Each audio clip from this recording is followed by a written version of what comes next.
നമസ്കാരം സുഹൃത്തുക്കളെ, ഫിലിപ്പീൻസിലാണ്. ഫിലിപ്പീൻസിലെ നൈറ്റ് ലൈഫും സ്ട്രീറ്റ് ഫുഡും ഒക്കെ ഒന്ന് ആസ്വദിക്കാൻ വേണ്ടി ഹോട്ടലിൽ നിന്ന് പുറത്തോട്ടൊന്ന് ഇറങ്ങിയതാണ്. അപ്പോൾ ഇവിടെ ഒരു വിചിത്രമായ കാഴ്ച കണ്ടു. അവരുടെ ഒരു വിചിത്രമായ ഭക്ഷണ രീതി ഒരിക്കലും നമുക്ക് അംഗീകരിക്കാനും അത് ശരിക്കും ഒരു അറപ്പുളവാക്കുന്ന ആഹാര രീതിയാണ്. ഒരു ബിരിയാറായ താറാവിൻ്റെ മുട്ട എന്ന് പറഞ്ഞാൽ 18 ദിവസം ഇൻക്യുബേറ്ററിൽ അല്ലെങ്കിൽ അടവെച്ച മുട്ട, അത് ചൂട് കൂട്ടിയിട്ട് കുഞ്ഞുങ്ങൾ അതിനകത്ത് വെച്ച് കൊന്നിട്ട് അത് പുഴുങ്ങി കഴിക്കുകയാണ്. അവരത് അവരുടെ ഭയങ്കര സ്പെഷ്യൽ ഫുഡാണ്. പക്ഷേ നമുക്കത് കണ്ടപ്പം ശരിക്കും ഇന്നത്തെ ദിവസം വേറൊന്നും കഴിക്കാൻ തോന്നിയില്ല. ആ കാഴ്ചകൾ നിങ്ങളും കൂടെ ഒന്ന് കണ്ടു നോക്കാം. ഇതാണ് ഫലൂദ് എന്ന് പറയുന്നത് കേട്ടോ, ഫിലിപ്പീൻസിലെ ഫലൂദ്. ഇത് കണ്ടാൽ നമ്മൾ മുട്ടയെന്ന് വിചാരിക്കും, മുട്ട തന്നെയാണ്, പക്ഷേ കുഞ്ഞുങ്ങളുള്ളതാണ്. അകത്ത് കുഞ്ഞുങ്ങളുണ്ട്. ഇതാണ് ഇവർ കഴിക്കുന്നത്, ഫലൂദ്. How much? 25 പൈസ, 25 പൈസയാണ് ഇതിൻ്റെ വില ഒന്നിന്. ഇവർക്ക് ഏറ്റവും ഇഷ്ടമുള്ള സാധനമാണ്, കുഞ്ഞുങ്ങൾ വിരിഞ്ഞിരിക്കുന്ന സംഭവം ഫലൂദ്.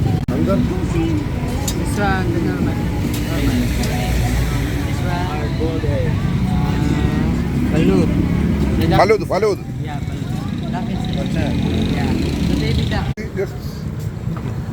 ഇതാണ് നമ്മുടെ ഫലൂദ് കേട്ടോ. ഫലൂദ് മുട്ട കോഴിക്കുഞ്ഞാണ് കേട്ടോ. കോഴിക്കുഞ്ഞ് പരുവത്തിലുള്ള മുട്ട അവർ പൊളിച്ച് കഴിക്കുകയാണ്. അതാണ് ഫലൂദ്. ഫിലിപ്പീൻസിലെ ഒരു ഏറ്റവും ഇഷ്ടമുള്ളൊരു ഫുഡാണ് കേട്ടോ ഫലൂദ്. നമുക്ക് പറ്റിയല്ല അത് കഴിക്കാൻ, ഇത് കഴിക്കുകയാണ്. കോഴിക്കുഞ്ഞാണ് കേട്ടോ. കണ്ടോ,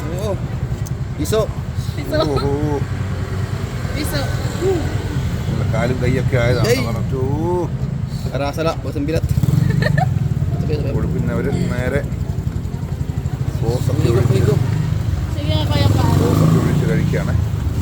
ഇതാണ് ഇവിടുത്തെ ഫലൂദ് എന്ന് പറയുന്നത്. ഫലൂദ് ഗുഡ്.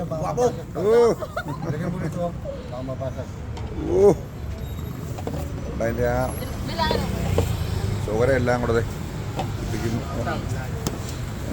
മേടിക്കുന്ന പാഴ്സൽ മേടിക്കുന്നുണ്ടോ. അതാണ് ഫലൂദ്. ഒരു വരയിട്ട് വെച്ചിരിക്കുകയാണ്.